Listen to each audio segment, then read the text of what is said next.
Good evening. My name is Matthew Martin, and this is my persuasive speech for the fundamentals of public speaking. And guess what? I finally get to talk about the one thing I've been trying to get into my college career. I'm going to talk about Batman. Do you know that since 2000 there have been 57 different movies made about superheroes? And I'm not even talking all of them. These are just main movies produced by the two biggest corporations, DC Comics and Marvel. What I'm going to explain to you is why the Dark Knight, otherwise known as Batman, is considered the greatest. Did you know Batman is one of the oldest comic book characters there is? Besides Superman, who was introduced in 1938, Batman was introduced in Detective Comics number 27 in 1939. What I'm going to do is I'm going to show you evidence to support why Batman is the greatest superhero. Now, my next topic might brush a little feathers, but just know that this term has come from pop culture. The Holy Trinity.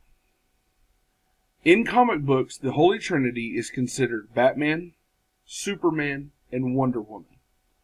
And you're like, well, why'd they call them the Holy Trinity?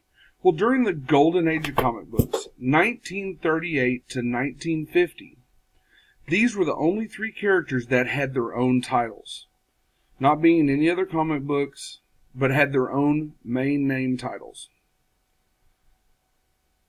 Along with that, when you talk about movies, Batman has the most live action movies ever produced. We're not talking about TV shows. We're not talking about animated movies. Live action movies. Batman has been in 9 different live action movies, with Superman coming up with 7. And poor Wonder Woman, she's finally getting her first movie this year in 2017. Now, in comic books, I'm going to only touch lightly because there's probably been over 400 different titles that Batman has somehow been in or related to.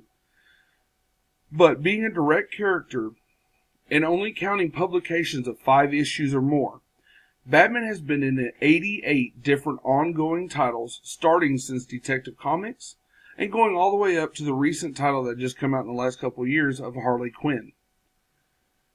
Did you know out of the top 5 most expensive comic books in the world, Batman is number 2. He's only number 2 due to the first appearance of Superman that if found on a grading of 9.4 is rated at $4.3 million. Batman number 2, ranked number 2, with issue 27 Detective Comics, comes in at $4.23 million. Now, out of those 5 most expensive comics, Marvel is only issued at 1, at number 4.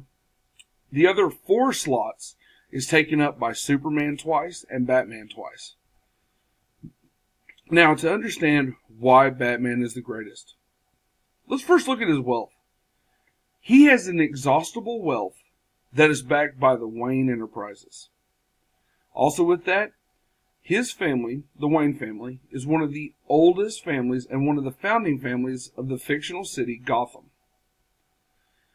In martial arts, he has studied and is known to know no less than 10 different fighting styles, ranging from boxing, karate, Muay Thai, Taekwondo, Savate, Krav Maga, Kung Fu, Ninjutsu, Taekwondo, Judo, and Aikido. Now, we can't forget, especially when talking about Wayne Enterprises, technology, and also Bruce Wayne's intellect. Wayne Enterprises' Research and Development Department supplies many of Batman's weapons and vehicles that are at his disposal. And a lot of those weapons and vehicles have been designed by Bruce Wayne himself. Bruce Wayne is also known as a brilliant person of deductive skills, along with a genius IQ.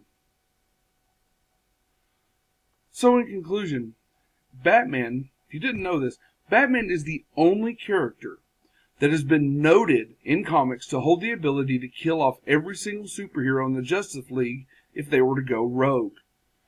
Batman is only of a handful of superheroes across DC and Marvel Comics that do not rely on superpowers. And only compared to Tony Stark's Iron Man Has Batman been commented on being one of the few superheroes that could actually become a reality? Thank you.